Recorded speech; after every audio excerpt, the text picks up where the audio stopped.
성경 말씀을 분석하겠습니다.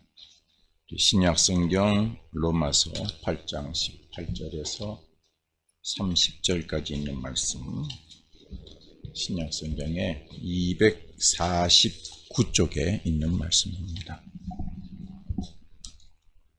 신약 성경 로마서 8장 18절에서 30절. 생각하건대 현재의 고난은 장차 우리에게 나타날 영광과 비교할 수 없도다. 피조물이 고대하는 바는 하나님의 아들들이 나타나는 것이니, 피조물이 허무한데 굴복하는 것은 자기 뜻이 아니요 오직 굴복하게 하시는 이로 말미암음이라. 그 바라는 것은 피조물도 썩어짐의 종노릇한 데서 해방되어 하나님의 자녀들의 영광의 자유에 이르는 것이니라. 피조물이 다 이제까지 함께 탄식하며 함께 고통을 겪고 있는 것을 우리가 아느니라. 그뿐 아니라 또한 우리 곧 성령의 처음 익은 열매를 받은 우리까지도 속으로 탄식하여 양자 될 것 곧 우리 몸의 성량을 기다리느니라. 우리가 소망으로 구원을 얻었음에 보이는 소망이 소망이 아니니 보는 것을 누가 바라리요. 만일 우리가 보지 못하는 것을 바라면 참음으로 기다릴지니라. 이와 같이 성령도 우리의 연약함을 도우시나니, 우리는 마땅히 기도할 바를 알지 못하나 오직 성령이 말할 수 없는 탄식으로 우리를 위하여 친히 간구하시느니라. 마음을 살피시는 이가 성령의 생각을 아시나니, 이는 성령이 하나님의 뜻대로 성도를 위하여 간구하심이니라. 우리가 알거니와 하나님을 사랑하는 자 곧 그의 뜻대로 부르심을 입은 자들에게는 모든 것이 합력하여 선을 이루느니라. 하나님이 미리 아신 자들을 또한 그 아들의 형상을 본받게 하기 위하여 미리 정하셨으니, 이는 그로 많은 형제 중에서 맏아들이 되게 하려 하심이니라. 또 미리 정하신 그들을 또한 부르시고, 부르신 그들을 또한 의롭다 하시고, 의롭다 하신 그들을 또한 영화롭게 하셨느니라. 아멘. 오늘 봉독한 말씀을 중심으로 해서 하나님의 영의 인도함을 받는 사람들이라는 제목으로 말씀을 증거하겠습니다. 지난주 저는 말씀을 통해서 우리 예수 그리스도를 믿는 우리에게는 우리의 심령에 두 개의 신앙 고백의 기둥을 심어야 된다 말씀을 드렸습니다. 첫째는 나는 그리스도 예수 안에 있는 사람입니다 라는 신앙 고백의 기둥이고, 둘째는 나는 하나님의 영의 인도함을 받는 사람입니다 라는 신앙 고백의 기둥입니다. 오늘 본문의 내용은 그 중에서 한 가지, 하나님의 영의 인도함을 받는 사람들에 대해서 말씀을 하고 있습니다. 두 가지 내용의 말씀을 하고 있습니다. 첫째는 하나님의 영의 인도함을 받는 사람들은 이 세상에 있는 피조물들을 위해서 해야 할 과제가 있고 사명이 있다는 내용입니다. 이것이 첫 번째 내용입니다. 두 번째 내용은 하나님의 영의 인도함을 받는 사람들이 과제와 사명을 수행할 때에 하나님께서 그 하나님의 영의 인도함을 받는 사람들을 위해서 특별한 은혜를 주신다는 내용이 되겠습니다. 이 두 가지 내용이 오늘 본문의 말씀을 구성하고 있습니다. 오늘 말씀을 통해서 여러분들도 하나님의 영의 인도함을 받는 사람으로서 하나님의 특별하신 은혜를 확인하시고, 또 세상의 피조물들을 위해서 내가 해야 할 과제와 사명이 무엇인지 확인하는 시간이 되시기를 바랍니다. 먼저 하나님의 영의 인도함을 받는 사람들이 이 세상에서 피조물들을 위해 해야 할 과제와 사명이 무엇인가에 대해서 말씀을 드리겠습니다. 18절에서 23절까지의 말씀에 기록이 되어져 있습니다. 이 말씀의 내용을 일단 정리하면은 첫 번째 내용은 세상의 피조물들이 고대하고 있는 것이 있다라는 내용이 되겠습니다. 세상의 피조물들이 고대하고 있는 것은 다른 것이 아니라 하나님의 아들들이 나타나는 것이다 그랬어요. 여러분 19절 말씀을 보십시오. 피조물이 고대하는 바는 하나님의 아들들이 나타나는 것이다. 그렇게 말씀하고 있습니다. 여기서 하나님의 아들들은 누구를 가리키는 것입니까? 하나님의 영의 인도함을 받는 사람들을 가리키는 것입니다. 우리 지난주 말씀에서 우리가 읽었습니다만은 우리 지난번에 우리 여러분 보게 되면 그렇게 말씀되어 있죠. 8장 14절에 무릇 하나님의 영으로 인도함을 받는 사람은 곧 하나님의 아들이다 그랬어요. 그렇죠? 그러니까 지금 세상에서 피조물들이 고대하는 것이 있는데 누구를 고대한다고요? 하나님의 아들들이 나타나기를 고대한다 그랬어요. 근데 그 하나님의 아들들이 누구라고요? 14절에서 하나님의 영의 인도함을 받는 사람들이다 그랬어요. 그러므로 정리하면은 세상에 있는 피조물들이 고대하고 있는 것은 이 세상에서 정말 하나님의 영의 인도함을 받는 사람들이 나타나기를 고대하고 있다고 하는 사실이죠. 놀라운 사실입니다. 두 번째 내용은 이 세상의 피조물들이 하나님의 아들들이 나타나기를 고대하고 있는데 그 이유에 대해서 말씀하고 있습니다. 21절에 그 말씀이 있지요. 그 바라는 것은 피조물도 썩어짐의 종노릇 한 데서 해방되어 하나님의 자녀들의 영광의 자유에 이르는 것이니라.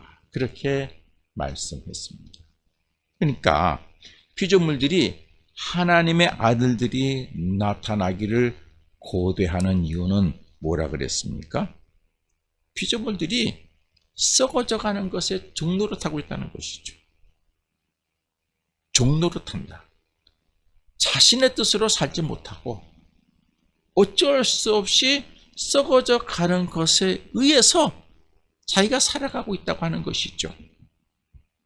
그래서 그 종노릇하는 것으로부터 해방되어서 하나님의 자녀들처럼 영광의 자유에 이르기를 원하고 있다는 것이죠.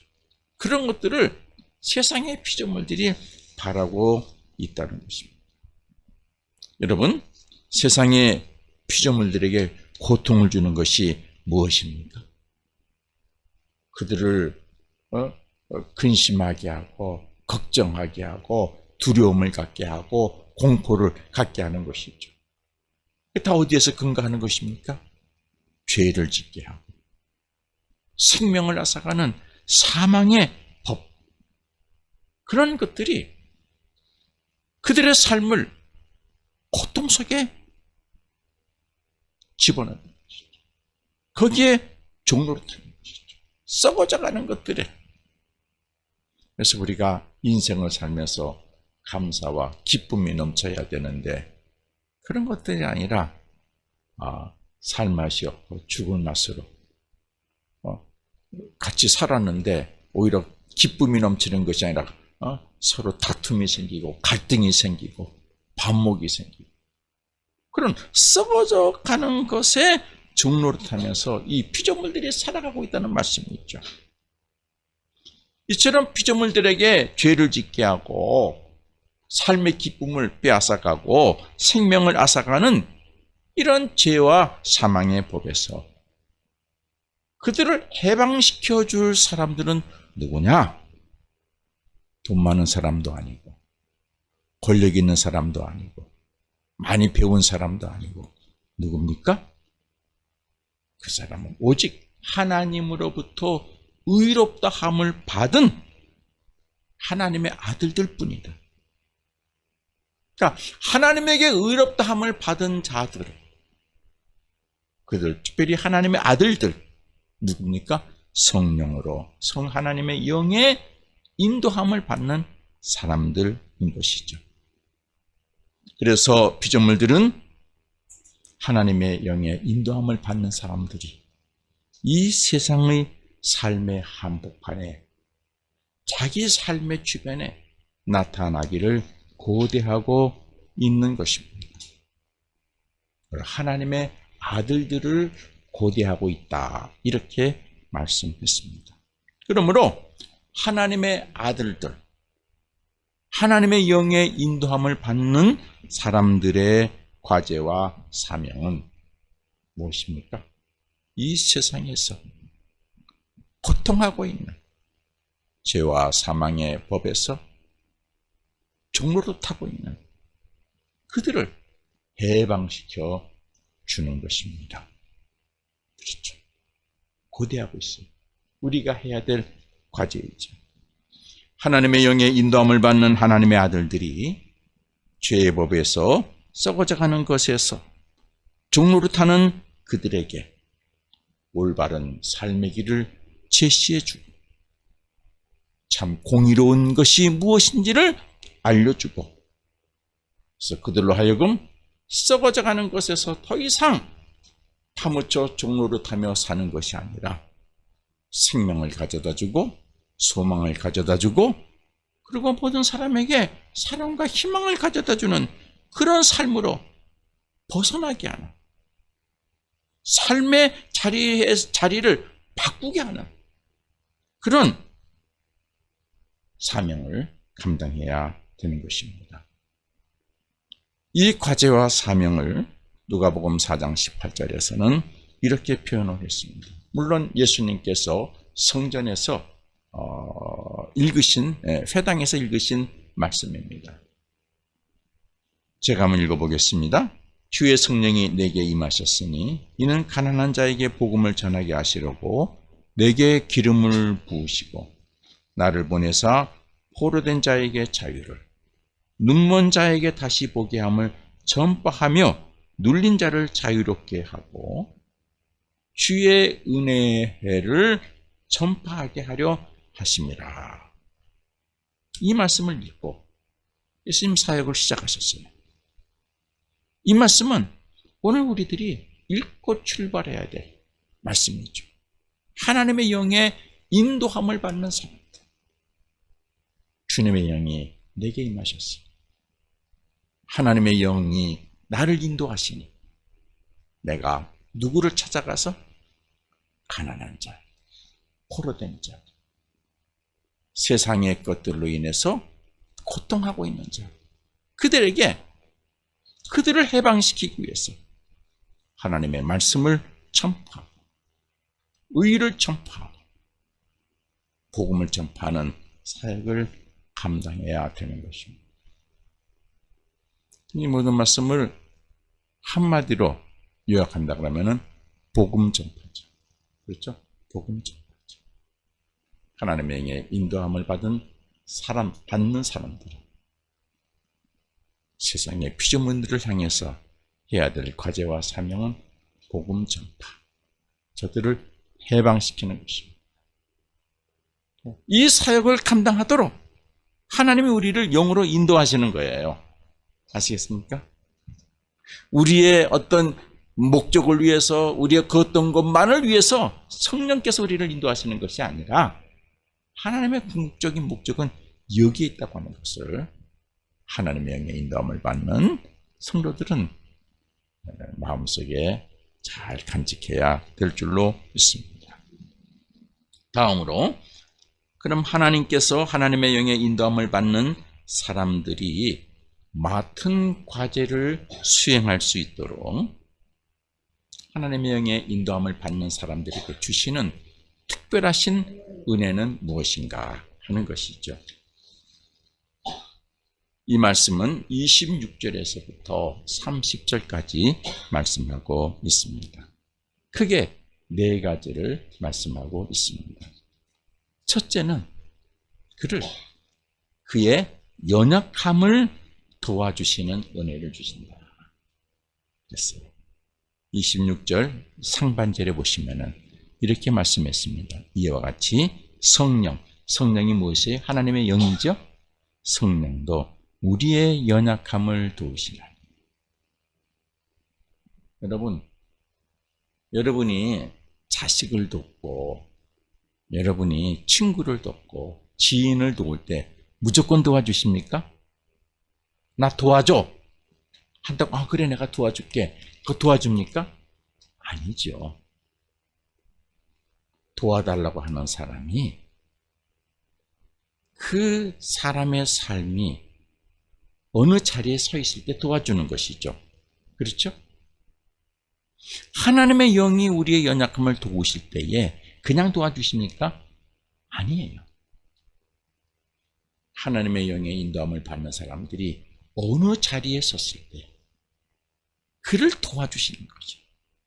그 자리가 무엇입니까? 하나님의 영의 인도함을 받는 사람들이 해야 될 과제와 사명을 인지하고 있을 때, 그 과제와 사명을 위해서 수고하려고 애쓸 때, 그때 하나님께서는 그의 연약함을 도와주시는 줄로 믿습니다. 하나님의 영의 인도함을 받는 사람들의 연약함이 무엇입니까? 여러분에게 있어서 연약함이 무엇이에요? 우리는 물질로도 연약할 수 있어요. 그렇죠? 예, 건강으로도 연약할 수 있어요. 체력이 떨어지고, 또래는 병이 찾아오고, 신체가 어려움을 겪게 되는 것, 그런 연약함도 있어요. 인간관계에서도 연약함이 있을 수 있어요. 그렇죠? 내 안에서 사람들 때문에 갈등이 생기고, 예, 그런 연약함이 나에게 찾아올 수 있어요. 근데 하나님의 영이 우리를 그걸 도와주신다는 거예요. 그런 것에서부터 우리가 해방될 수 있도록, 이겨낼 수 있도록 도와주신다는 것이죠. 때로는 사회적 환경, 여러 가지의 구조들, 어려움, 우리 영적인 부분까지 포함해서 그런 것에서 여러분의 연약함을 도와주신다는 것입니다. 얼마나 감사한 것입니까? 그러므로 하나님의 영의 인도함을 받는 사람들은 걱정할 것이 없어요. 왜요? 나를 도와주시는 분이 계십니다. 누가 도와주세요? 전능하신 하나님, 창조의 하나님의 영이신 그 영이 나를 도와주신다는 거예요. 얼마나 감사해요. 그 도움이 계시는데도 걱정하고 있다? 믿음이 없는 것이죠. 두 번째, 주시는 은혜는 하나님의 영이 우리를 위해서 기도해 주시고 우리로 하여금 기도하게 하시는 것으로 도와주신다 그랬어요. 그런 은혜를 주신다 그랬어요. 여러분, 우리가 기도할 수 있는 것이 얼마나 큰 은혜고 축복인 줄 아십니까? 우리가 믿음 생활하면서 기도가 끊기면요, 답답하죠. 그렇죠? 기도가 끊기면요, 정말 영적으로 답답해요. 나락으로 떨어지는 것이죠. 여러분은 믿음 생활하면서 여러분 앞에 큰 대상과 같은 어려움이 온다고 할지라도 여러분이 기도할 수 있으면 여러분에게는 희망이 있고 길이 있고, 예, 내일이 있는 것을 믿으시기를 바랍니다. 기도하는 자에게는요, 끝이 없어요. 기도하는 자에게는 길이 있는 것입니다. 그런데 여기 26절 하반절에 보세요. 우리는 마땅히 기도할 바를 알지 못하나 어떻게 기도하지? 하지만 오직 성령이 말할 수 없는 탄식으로 우리를 친히 위해서 간구하신다 그랬어요. 이런 은혜를 주세요. 어떻게 기도하지? 내가 기도의 줄을 놓치지 아니하고 기도는 해야 되겠는데 뭐라고 기도하지? 그럴 때가 있죠. 그럴 때 성령께서 여러분을 찾아오셔서 하나님의 인도하심, 여러분을 위해서 기도해 주신다고 그랬어요. 그래, 이렇게 기도하지. 그래서 입을 열어 기도하기 시작하면은 나도 모르게 기도의 줄이 열려지고 기도의 내용이 열려지고 내가 생각하지 못했던 내용으로 기도하는 여러분 자신을 발견하게 될 줄로 믿습니다. 그것이 하나님이 여러분에게 성령을 통해서 주시는 은혜예요. 성령의 인도함을 받는 사람에게 주시는 은혜죠. 그래서 그렇게 기도로 도와주시는데 그냥 기도만 하게 도와주시는 것이 아니에요. 여러분이 미처 깨닫지 못하는 하나님의 뜻을 기도하게 하세요. 아니, 성령이 여러분 안에서 기도하시는 거예요. 성령이 여러분 안에서 기도를 도와주시는 은혜로 역사하실 때에 기도하시는데 여러분의 입술을 통해서 하나님의 뜻을 기도하게 하세요. 그래서 나는 이렇게 기도하려고 그러는데 기도하는 중에 내 입술을 나도 모르게 하나님의 뜻을 기도하는 것을 여러분들이 발견할 수 있게 되는 것이죠. 그래서 이것은 내 자신이 기도하는 것이 아니라 여러분 자신 안에, 여러분 안에 계시는 성령이 여러분을 기도하도록 도우시고 또 기도 친히 해주시면서 하나님의 뜻을 기도하시면서 여러분이 하나님의 뜻을 기도하는 자로 세워주시는 줄로 믿습니다. 바울은 이러한 기도를 영의 기도라 그랬어요. 영의 기도. 고린도전서 14장 15절에 보면은 이렇게 말씀했어요. 그러면 어떻게 할까? 내가 영으로 기도하고 또 마음으로 기도하고. 그러니까 내가 마음에 생각한 거 있었잖아요. 그것도 기도하지만은 무엇으로? 영으로 기도. 성령의 나라에금 기도하게 하시는 것은 내가 기도하고 또 마음으로도 기도.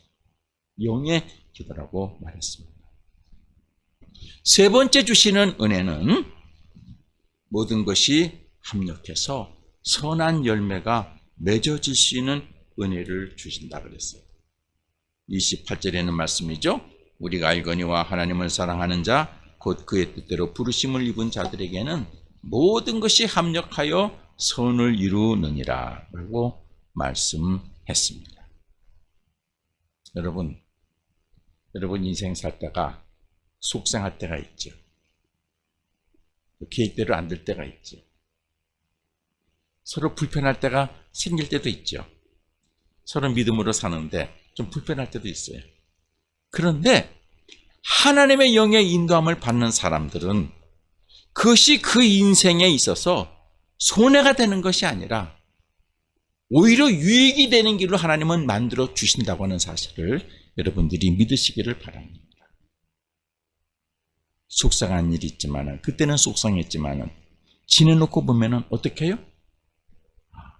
하나님이 나를 더 성숙하게 하셨고, 하나님이 더 큰 어려운 문제가 생겨지지 않도록 사전에 미리 하나님께서는 준비하게 하십니다.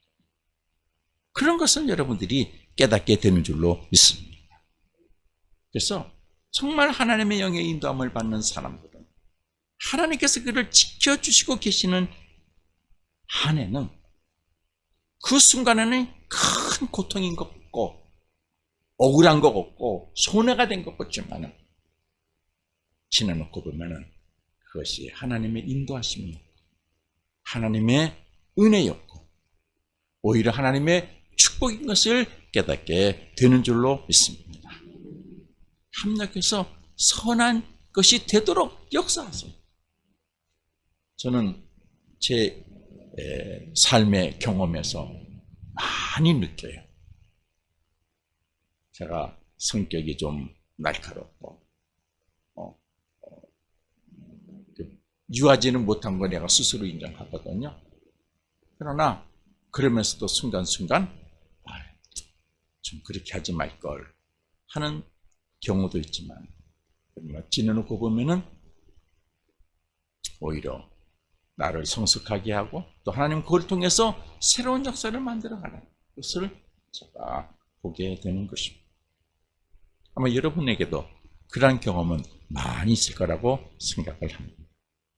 마지막 네 번째 주시는 은혜, 하나님의 영의 인도함을 받는 사람에게 주시는 네 번째 은혜가 무엇인가요? 그러면 놀라운 은혜입니다. 큰 축복이죠. 그것은 세상 사람들이 감히 누릴 수 없는 은혜예요. 그것이 무엇입니까? 인생이 영화롭게 되도록 하는 은혜인 것입니다. 29절에서 30절에 있는 말씀입니다. 하나님이 미리 아신 자들을 또한 그 아들의 형상을 본받게 하기 위하여 미리 정하셨으니 이는 그로 많은 형제 중에서 맏아들이 되게 하려 하십니다. 또 미리 정하신 그들을 또한 부르시고 예수 그리스도 안에서 하나님의 사람으로 하나님의 자녀로 삼아주신다는 얘기죠. 그들을 또한 의롭게 하시고, 의롭게 하셨다는 얘기는 무엇입니까? 성령의 인도함을 받는 자로 하나님께서 그렇게 만들어 주셨다는 얘기시죠. 그리고 의롭다 하신 그들을 또한 영화롭게 하신다 그랬어요. 여러분 주변에 많은 사람들을 보십시오. 지금 우리나라 뉴스를 도배하고 있는 많은 인물들을 보십시오. 대통령으로부터 재벌, 뭐 여러 가지 그 유명한 사람들 다 보십시오. 그 사람들 중에서는 큰 자리를 차지했지만은 사람들에게 손가락질 받는 사람도 있고 존경받는 사람도 있습니다. 여러분의 인생이 하루하루 나아져가고 여러분 나이가 먹어갈수록 여러분의 인생은 돈으로 가득 채워지는 것도 중요하고 권력으로 가득 채워지는 것도 중요하지만은 더 중요한 것은 뭡니까? 영화로움으로 채워져야 되는 줄로 믿습니다. 그렇지. 돈이 없어도, 배운 것이 없어도, 권력이 없어도요, 여러분 영화로움을 가지고 있는 인생은 세상의 모든 사람들이 존경하게 되는 줄로 믿습니다. 옛날에는 우리나라가 훌륭한 사람들을 알려주는데 자식들에게 많은 신경을 썼어요. 위대한 인물 그려가면서. 그런데 요즘은 그런 것들이 싹 없어지고 훌륭한 사람보다도 어떤 사람을 많이 알려줘요? 유명한 사람. 여러분, 유명한 거는요 쉽게 될 수 있어요. 어떤 사람은 자기가 유명하기 위해서 죄 짓는 사람도 있어요. 그렇죠? 살인하는 사람도 있어요. 총 들고 학교 가서 미국에는요 총을 쏘는 사람도 있어요. 자기가 유명해지기 위해서. 여러분, 유명한 거 결코 좋은 거 아닙니다. 우리는 훌륭한 인물이 되어야 돼요. 성경에서는 영화로운 존재가 되어야 되는 줄로 믿습니다. 우리가 가진 것은 없어도 영화로운 사람이 될 수 있어요. 배운 것은 없어도 영화로운 사람은 될 수 있어요. 아니, 가졌어도 권력이 있어도 영화로운 사람이 될 수 있어요. 근데 그것은 하나님께서 하나님의 영으로 인도함을 받는 사람에게 주시는 큰 은혜인 것을 여러분들이 아시기를 바랍니다. 이처럼 하나님의 영의 인도함을 받는 사람들은 세상의 피조물들을 위해서 해야 될 과제와 사명이 있어요. 해방시켜야 돼요. 복음을 전파해야 돼요. 또 하나님께서는 그 과제를 담당하는 하나님의 영의 인도함을 받는 사람들에게 그냥 계시지 않죠. 은혜를 주세요. 그렇죠? 은혜를 주세요. 연약함을 도와주시고 위해서 기도해 주시고 하나님의 뜻을 기도하게 하시고 지금은 어렵지만 모든 것은 합력해서 선한 것이 되게 역사해 주시고 그 인생을 영화롭게 해 주십니다. 여러분이 이 은혜를 꼭 누리게 되기를 바랍니다. 기도하겠습니다. 거룩하신 하나님, 우리의 심령에 언제나 나는 하나님의 영의 인도함을 받는 사람들입니다 라는 신앙 고백의 기둥을 굳게 세워 살게 하여 주옵시고 우리가 크고 작은 삶의 자리에서 여호와여 나를 인도해 주옵소서 라고 고백하며 사는 믿음의 용사들이 되게 해 주옵소서. 예수 그리스도의 이름으로 기도합니다. 아멘.